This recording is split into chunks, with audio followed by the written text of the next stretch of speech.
going to give you a quick, that's a relative term, tour of the van and its features. This will take a while. There's a lot to cover, so I'm going to try and do it in segments. We'll start outside. I have the auto vent shade, rain deflectors, BFG KO2 tires. These are 30-inch tires. The factories are 28, so you get an extra 1 inch of ground clearance beneath the differential and the shock mounts. Got the Van Compass Hoodline light pod mounts, and I think these are just Road Shock spot pods. This is the Illuminess light bar mount slash brush guard. On that I have mounted a 32-inch curved light bar, which does a great job lighting up the road. This is the forward-facing camera. CB radio antenna. This is a 4-foot fire stick that is properly tuned for the radio inside. Little GoPro mount there on the hood. This is the Motion Windows transit slider window. So the bottom half here opens, there's a screen, and then that opens as well. There's our awning, which I got up from above. On top of the van, there are 3 Rhino-Rack crossbars with 2 100-watt solar panels, a MaxxAir Deluxe, I think it's the 7500K. It's does ceiling fan mode as well as exhaust. You can use it while you drive and while it's raining, obviously. That is the Wilson 4G trucker antenna for the cell booster, and the Rhino-Rack Sunseeker 45 square foot awning, manual deploy. There's nothing special going on under the hood. The one thing I wanted to point out was that all of my aftermarket van accessories, so the light bars, the locker, the tow hitch, etc., are wired into this relay panel. So this actually sits on top of the factory relay box, and you only have to disconnect one cable to remove it. So you'll see here I've got relays for the hood lights. Those are the pods that are up here. The light bar on the Illuminess mount here, and the differential locker. And then there's also circuits for the switches that go into the cab for those items, and the tow hitch. These are all fused individually and labeled. A lot of times when you get an aftermarket vehicle with this kind of stuff, you just have like a bundle of wires that are tucked somewhere and you have no idea where anything goes or what anything is. Everything that I've added is labeled, fuses are labeled, and I have a diagram for this as well. Behind the van now I have the Illuminess spare tire carrier and ladder combo. And it's got these auxiliary steps to get up past the spare. This is a full-size spare with a BFG KO2 on it. I have a new Trasharoo coming on Friday. It's green to match this, don't hate me. I've got X-Bull recovery tracks mounted here on the side of the aluminum box. And that aluminum box is mounted, of course, to the Illuminess box carrier, which moves out with the doors. And then this is the antenna for the 4G cell booster. This is not an Illuminess box, this is a generic toolbox. Opens up, gives you a nice surface to throw your beers on. Inside I store various stuff for off-roading. I had a smaller box before, that's what she said, so I'm not actually used to having this much space, but got my little shovel trenching tool, small hatchet, 30-foot, 3-inch wide, 30,000-pound rated recovery strap, and an extra D-shackle. The other is on the hitch. This is just my 12-volt shower. Typically just boil water, mix it in a bucket with cold water, and this plugs in just inside the passenger door here.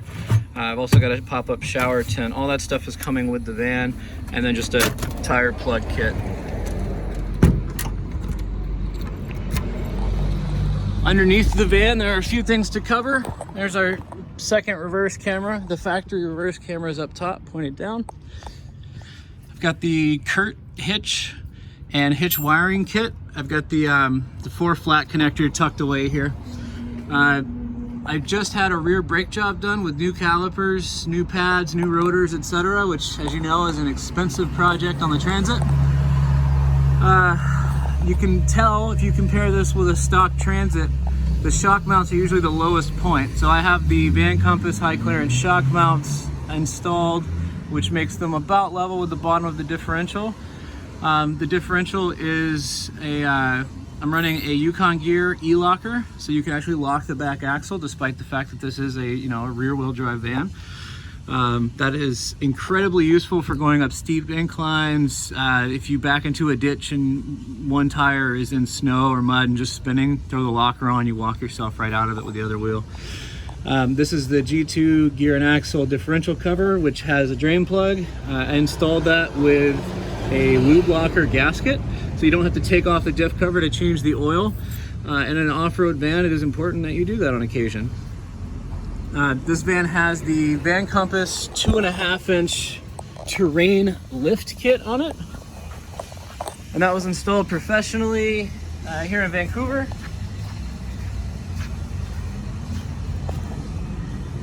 We have the original shocks up front.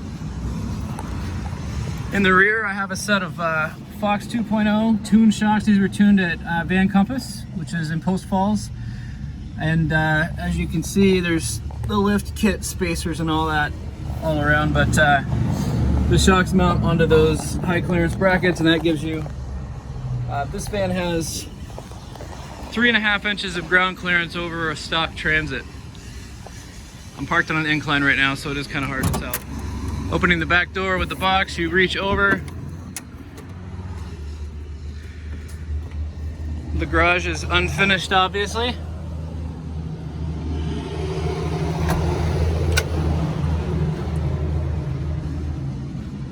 Bungee net for stuff like this. These are actually cutouts for the front windows. This partition wall is by Sierra Vans. It has two heavy duty YKK zippers and then Velcro along the bottom. And it can be rolled up and attached to itself up top.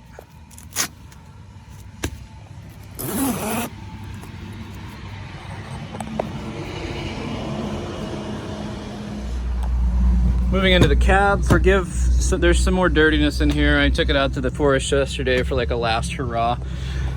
Naturally, I didn't record my video beforehand. Anyway, I've got tinted windows, driver and passenger side. Max floor liner does a great job at catching dirt and moisture, which is important, especially when you're out in the woods. Dash cluster here. On the left side, we have the engagement switch for the locker. So if you know you're going to need to lock that back diff or you're stuck, yeah, take your foot off the gas. Shouldn't be moving. Engage. When you're done, foot off the gas, you can be rolling 15, 20 miles an hour. Disengaged. Right side, we have a light switch, which controls the light bar and the pods that are mounted on the hood. On the bottom, we have a camera switch, and I can demonstrate this later, but forward will activate the forward camera on this screen. Reverse will activate the lower reverse camera on the screen. There is still the factory reverse camera that pops up in the rear view mirror. I have an A118C dash cam installed there. The cable is just tucked, and then it comes out and plugs in right here. It could be hardwired. I prefer to have these easily swappable. I have a Uniden Bearcat 980 SSB. It's a single sideband CB radio. This unit will get you the most distance you can get out of a CB radio. My transmitter is mounted on a gear keeper, which is just hung off of the passenger side visor. Great radio. It is tuned with the Fire Stick outside, so you get the best performance you possibly can out of it. The Pioneer head unit, it's a touchscreen, has Apple CarPlay, USB and auxiliary inputs are here. And I just wanted to demo those aftermarket cameras again real quick. As a matter of fact, this is the factory reverse camera. When you put it in reverse, it comes up on the rearview mirror. And then the aftermarket ones that I've added are with the head unit here. So if you push the switch down, you'll get the second angle, which is down low from the bumper. And if you push the switch forward, you'll get the forward facing camera. And in the middle, it'll deactivate both and just take you back to CarPlay or whatever it is that you were doing. All right, I know this is dragging out, so we'll move on to the build here. I'm gonna open the slider door to get more light in, but I wanted to point out that the area above the slider door has room for improvement, obviously. I ran out of time in my rental and I can't do any type of woodworking here. So that is a project you could take on if you were so inclined. Just thought I would point that out before I open the door. I will demo the window real quick. The top area, the top half is fixed. Bottom slides open. There's a screen. Screen slides open so you can start that ice cream business you always dreamed of.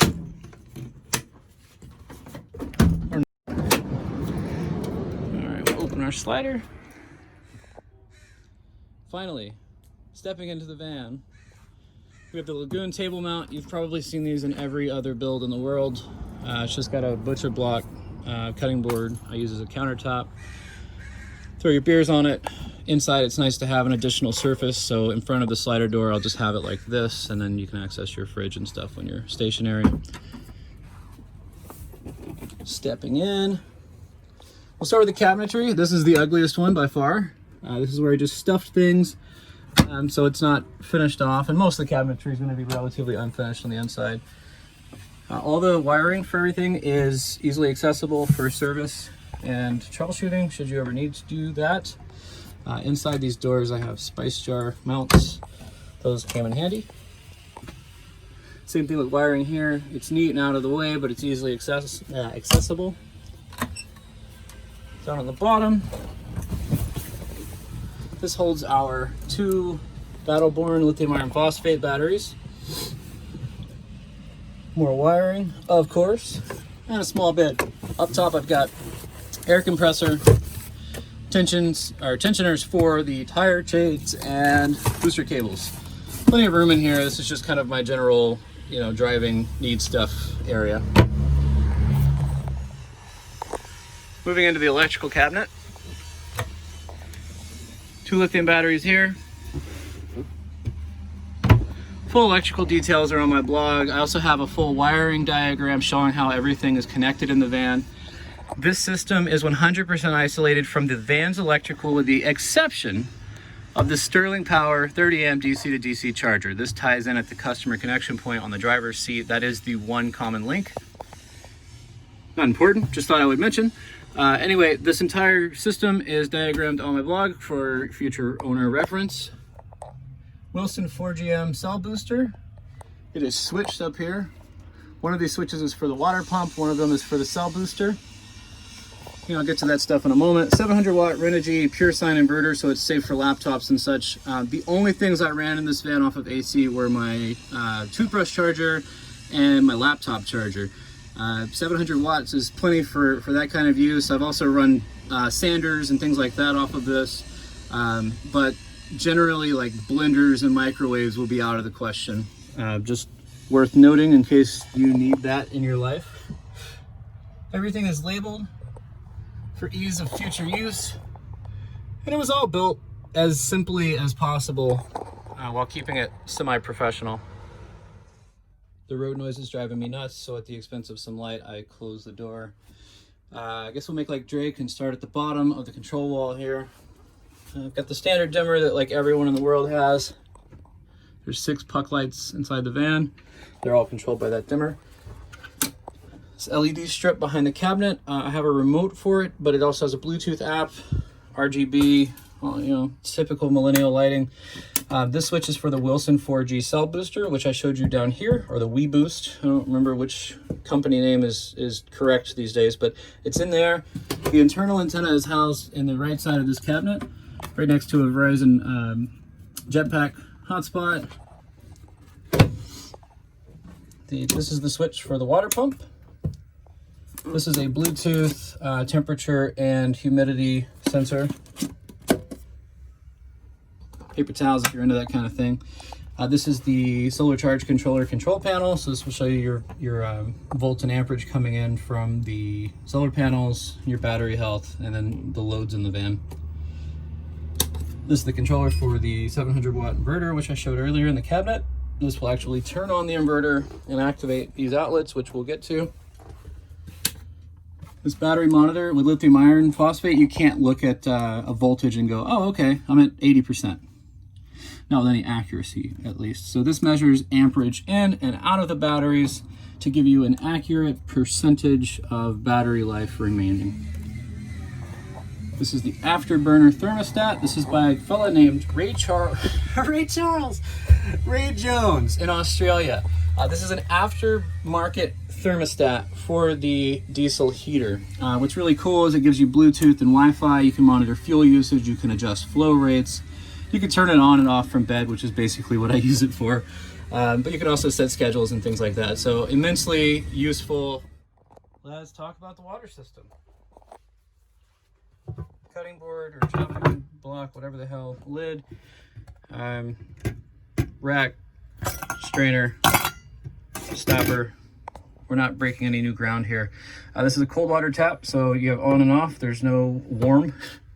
This is the switch for the water pump, so you can have that on. But I had an RV where a line broke once, and the switch was on and it flooded. So anyway, water pump switches are smart. On, off.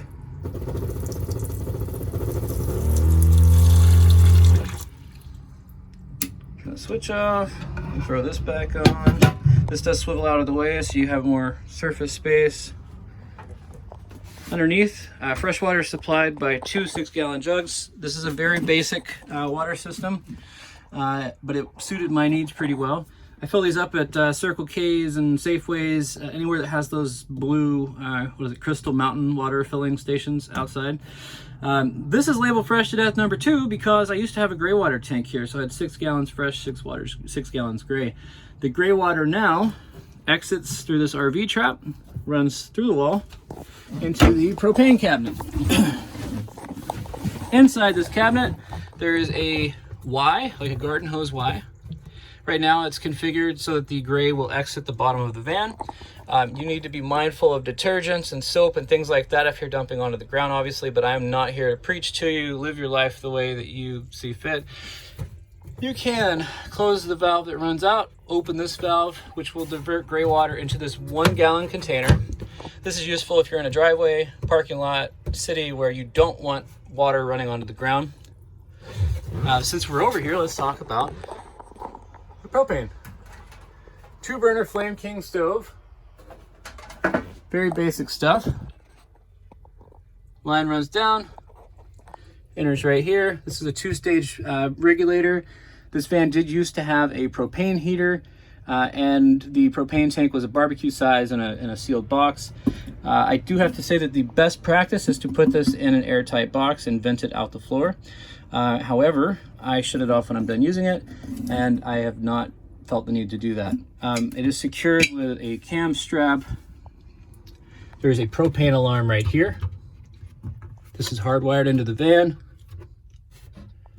In the floor, we have the exit for the gray water drain, and then this is just a straight through exit. And this is meant for if there were a propane leak, so it would vent through the floor, hopefully, as it set off the alarm. Up top, just a storage area, and I think that about covers propane. Near the bed, I have a generic supersonic 22-inch LED TV that's mounted on a tilt mount. Keep a Chromecast plugged into this. It draws about 3 amps with the Chromecast on. The Sierra divider partition wall, which I believe I showed you from the outside. The bench seat. You can swivel the block over here. When you're parked in stationary, it's really nice to have this here as another work surface, and you can still enter and exit the van. I have a Dometic CC40 cooler style refrigerator. This thing only uses about 22 amps a day.